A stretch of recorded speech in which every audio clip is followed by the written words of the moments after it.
সালামু আলাইকুম, good morning guys. কি অবস্থা ভাই? অধ্যকল কি খবর সবার? তো সকাল সকাল ঘুম থেকে উঠে বের হয়ে গেলাম, সাথে কিছু ডকুমেন্ট নিলাম। ডকুমেন্টগুলো নিয়ে প্রথমে মদনহাট যাব। মদনহাট গিয়ে কিছু ডকুমেন্ট ফটোকপি করবো, ফটোকপি করে চলে যাওয়া হচ্ছে বহদ্দারহাট সোনালী ব্যাংকে। তো আজকে যাচ্ছে হচ্ছে পিছনের রাস্তা দিয়ে, জঙ্গলের রাস্তা দিয়ে, কালের পাড় দিয়ে, এদিক দিয়ে শর্টকাটে মেইন রোডে উঠা যায়। আজকের ওয়েদারটাও খুব ভালো, একদম রোড উঠে নাই, আবহাওয়া খুব ঠান্ডা। এই ওয়েদারে সারাদিন কুত্তার মতো কাটলেও মনে হয় শরীর ক্লান্ত হবে না। রোদ উঠলে 10টা মিনিট হাঁটলে রোদের মধ্যে লাগে যে শরীরটা এখনই পড়ে যাবে। মদনহাট কাঁচকামসারি বহদ্দারহাট যাওয়ার জন্য রওনা দিলাম। তখন জিতু বলতেছে যে সোনালী ব্যাংক তো জিয়া বাজারে আছে। তো জিতুরে নিয়ে জিয়া বাজার গেলাম। জিয়া বাজার গিয়ে দেখি এটা সোনালী ব্যাংক না রূপালী ব্যাংক। জিতুরে আর কিছু বলি না, জিতু তো হেল্প করতে চাইছে। সে মনে করছে বহদ্দারহাট না গিয়ে এখানে যদি কাজ করে ফেলতে পারি সময়ও বাঁচবে, সাথে টাকাও বাঁচবে। তো দুইটা বাঁচাতে গিয়ে কোনোটাই হলো না।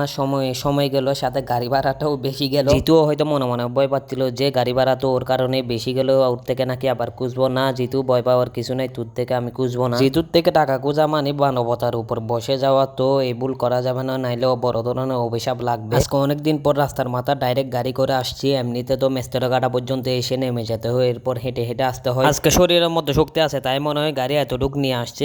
দিন শক্তি থাকে না, ওই দিন তো 1 কিলোমিটার দূরে নামাই দেয়। তো রাস্তার মাথায় এসে বোর্ডিং পাস নিয়ে কিছুক্ষণ বিমানে বসে থাকলাম। একটু বসার পর বিমান আল্লাহর নাম নিয়ে রওনা দিয়ে দিল। আমি বসলাম হচ্ছে বিমানের পিছন সিটে। আমার পাশে ইমার্জেন্সি দরজা আছে। হঠাৎ বিমানের কিছু হইলে আমি এই দরজা দিয়ে এক নিমিষে আসমানে চলে যেতে পারবো। আজকে শহরের রুট দেখে কোকিল কণ্ঠে গান গাইতে ইচ্ছা করতেছিল। কি ফ্রি রুট আর কি একটা ওয়েদার। পরে আবার মানুষের কথা চিন্তা করে আর গান করি না। আমার আবার সুরেলা সুর শুনলে সবাই আমাকে আর যাইতে দিবে না, জড়াই ধরে বসে থাকবে। তাই তাড়াতাড়ি করে বিমানের ভাড়াটা দিয়ে চলে আসলাম। আমার বন্ধু যেহেতু এখন প্রফেশনাল ক্যামেরাম্যান হয়ে গেছে, রোড পার হওয়ার সময় জানের রিস্ক নিয়ে ভিডিও করতেছিল। জিতুকে আমি অ্যাপ্রিসিয়েট করি জিতুর এই বলিদানের জন্য। জিতুর জন্য একটা কবিতা হয়ে যাক। জিতু তুমি একা হইলে আমায় দিও ডাক, তোমার সাথে গল্প করবো আমি সারা। আমরা চলে আসলাম হচ্ছে সোনালী ব্যাংকে। সোনালী ব্যাংকে আমি যে স্পিডে ঢুকছি আবার সেই স্পিডে ব্যাগ দিয়ে আবার চলে গেলাম হচ্ছে বহদ্দারহাট একটা কম্পিউটার দোকানে খুঁজতে। কারণ সোনালী ব্যাংকে যাওয়ার পর ওরা বলতেছে একটা পেপার আনতে হবে। ওই পেপারটা নেওয়ার জন্য একটা কম্পিউটার দোকানে গেলাম। ওনার দোকানে পারে নাই, তো আমি আরেকটা দোকানে গেলাম। আরেকটা দোকানে যাওয়ার পর উনিও কিছুক্ষণ কম্পিউটারে দেখলো, বাট উনিও পারে নাই। তারপর আমি আবার আরেকটা দোকানে গেলাম। তো শেষে যে দোকানে গেলাম উনি অনেক কষ্ট করে আমার কাজটা করে দিল আলহামদুলিল্লাহ। এখান থেকে আমার প্ল্যান ছিল যে ইবনে সিনা হসপিটালে যাব, কিন্তু আমি যাই নাই। আমি আবার ডাইরেক্ট চলে আসলাম হচ্ছে রাস্তার